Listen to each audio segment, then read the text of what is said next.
मित्रांनो, राज्यातील 10 जिल्ह्यातील ऊसतोड कामगारांना राज्य शासनाच्या माध्यमातून भांडी वाटप केली जाणार आहे. तर 30 भांड्याचा संच या ऊसतोड कामगारांना देण्यासाठी राज्य शासनाच्या माध्यमातून मंजुरी देण्यात आलेली आहे.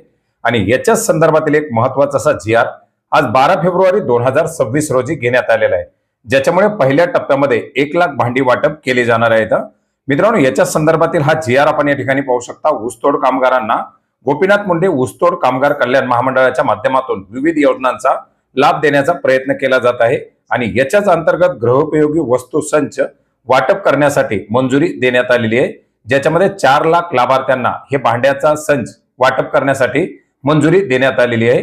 याच्यामधील पहिला टप्पा हा राबवण्यासाठी आता मंजुरी दिलेली आहे, ज्याच्यामध्ये 1 लाख लाभार्थ्यांना भांड्याचा संच वाटप केला जाणार आहे. योजनेचं नाव आहे ऊसतोड कामगारांना गृहोपयोगी वस्तू संच पुरवणं. याच्यामध्ये राज्य शासन आणि साखर कारखान्याकडून प्रति टन 10 रुपये प्रमाणे निधी आकारला जाऊन या योजनेसाठीचा निधी उभा केला जाणार आहे. 1 लाख लाभार्थी याच्यामध्ये पहिल्या टप्प्यामध्ये पात्र केले जाणार आहेत.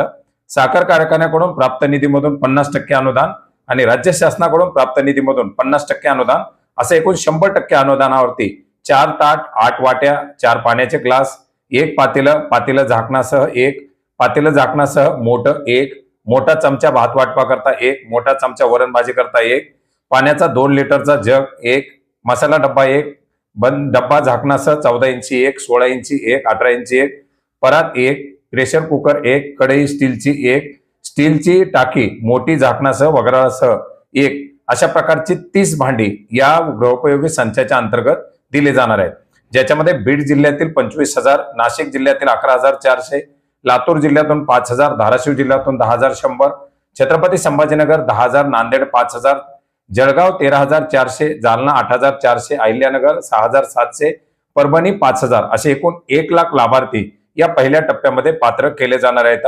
आणि अंदाजित 100 कोटी रुपयाचा निधी या पहिल्या टप्प्यासाठी मंजूर करण्यात आलेला आहे. ऊसतोड कामगार हा या योजनेच्या अंतर्गत पात्र असणार आहे.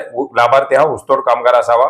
त्याच्याकडे ग्रामसेवक यांच्या माध्यमातून दिलं गेलेलं ऊसतोड कामगाराचं ओळखपत्र असणं गरजेचं आहे. यापूर्वीच आपण एका व्हिडिओच्या माध्यमातून माहिती घेतलेली की हे कामगाराचं प्रमाणपत्र ओळखपत्र कशा प्रकारे काढलं जातं. सदर लाभ मिळवण्याकरता सहाय्यक आयुक्त समाज कल्याण यांच्याकडे विहित नमुन्यातील मागणी अर्ज भरून देणं आवश्यक राहील. अर्ज सुरू झाल्यानंतर अपडेट आपल्या चॅनलच्या माध्यमातून नक्की दिलं जाईल. जिल्हा स्तरावरती सहाय्यक आयुक्त समाज कल्याण हे नोडल ऑफिसर राहतील. ऊसतोड कामगार गृहोपयोगी वस्तू संच पुरवण्याकरता सामाजिक न्याय विभागाच्या माध्यमातून निविदा प्रक्रियेचा अवलंब केला जाणार आहे. याचे टेंडर काढलं जाईल आणि टेंडर मिळालेल्या जे काही कंपनी असेल, जे पुरवठादार असेल, त्याच्या माध्यमातून पुढे पात्र झालेल्या लाभार्थ्यांना हे वस्तूसंच दिले जातील. गृहोपयोगी वस्तूसंच वितरित केले जात असताना ऊसतोड कामगार लाभार्थी त्याला वितरित केलं जात असतानाचा फोटो काढणं बंधनकारक असणार आहे. अशा काही अटी शर्ती दिलेल्या आहेत. आणि याच्यामध्ये पात्र लाभार्थ्याची निवड जिल्हाधिकारी यांच्या अध्यक्षतेखाली गठीत केलेल्या समितीच्या माध्यमातून केली जाणार आहे. लाभार्थी निवड समितीमध्ये सहाय्यक आयुक्त समाज कल्याण, अधिकारी जिल्हा परिषद हे या ठिकाणी सदस्य राहतील.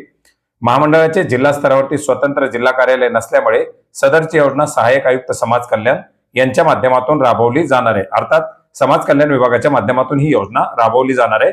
आणि अशा प्रकारे या योजनेच्या माध्यमातून पहिल्या टप्प्यामध्ये 1 लाख ऊसतोड कामगारांना ही 30 भांडी दिली जाणार आहेत.